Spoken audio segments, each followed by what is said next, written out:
नमस्कार भैया हारो। और अपन है अजय तिवारी और कलयुग का नारद।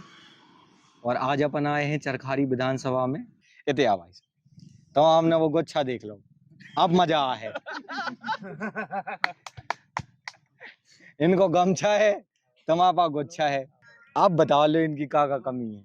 बीजेपी वालों की हाँ बीजेपी वालों की कमी ये है। हाँ, एक बताइए फिर हम इनसे जवाब पूछे। हाँ कमी ये है कि जो उन्होंने वादे किए थे, हाँ जैसे चरखारी से हाँ। महोबा और राठ रेलवे लाइन के लिए कहा था, उनके जो अमित शाह जी आए थे उनने कहा था। ये कह रहे रेलवे की बात। रेलवे की लाइन प्रस्तावित है, बजट पर रहना है, रह गया है। बाकी सर्वे आपको पता है, सर्वे हो चुका है। सर्वे तो यार हर 5 साल में नहीं सर्वे टंग जाता हमारे राठ में।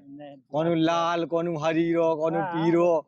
जैसे कहा है कि अभी तक दोस्तों 2 बार सर्वे हो चुका है, 2-4 बार सर्वे हो चुका है। इस बार शायद क्लियर भी हुआ है, बजट पर रह गया है कि बजट पास होना था। भाई साहब एक बात बताओ, मान लो जैसे रेलवे लाइन है, बात तो केंद्र और जो राज्य है दो के मिला के आउट है ना।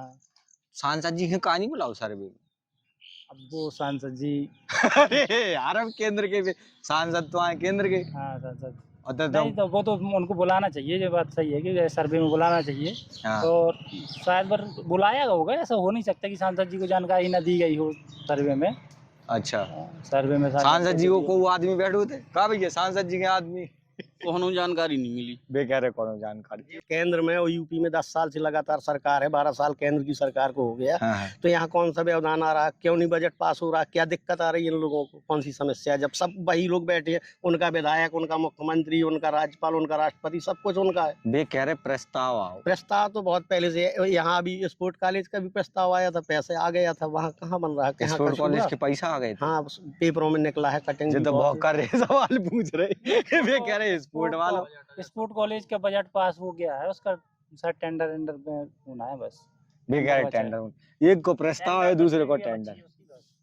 डिपो की बात हो रही थी, डिपो नहीं हुआ। अब डिपो में कार्य डिपो में क्या है कि 2-4 बार बात कर चुके हैं, मंत्री जी से भी बात हुई, उनने केवल जमीन मांगी है। अभी तक यहाँ पर केवल चाहे दुर्भाग्य मान लो चरखारी का, या लोगों की वो मान लो कि उनको रोक ला, हर चीज में अड़ाना है। जैसे अभी तक कोई भी एक जमीन ऐसी प्रस्तावित नहीं हुई जो चरखारी के लिए डिपो मांगी गई है।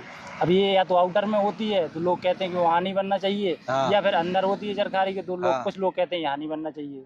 केवल चरखारी आपस की वजह से हो, बाकी कुछ नहीं है। जमीन में वे जो कह रहे सरकार की गलती नहीं है, इतने की आदमी ही नहीं बनन देत बेकात के, इतने की जमीन न ले, उतने की जमीन न ले, बाहर दूर के बनवाए कह रहे हैं। अगर रही बात जमीन की, तो आप मेरी फेसबुक में देख लेना। मैंने 1 साल पहले कहा था कि यहाँ अगर एम्स बनाने का ये लोग काम करते हैं तो मेरे हिस्से में 10 बीघा जमीन है, 19 बगैर पैसे की मैं एम्स बनने के लिए दान करने को तैयार हूँ। देख लेना मेरा फेसबुक में। अब 1 साल पहले। 1 सेकंड रुक जाओ। बस स्टैंड के लाने जमीन देने के एम्स के लाने देने की बात हो रही थी, तो मैंने कहा था एम्स। सवाल दूसरा होगा। अब ये एम्स की बात है।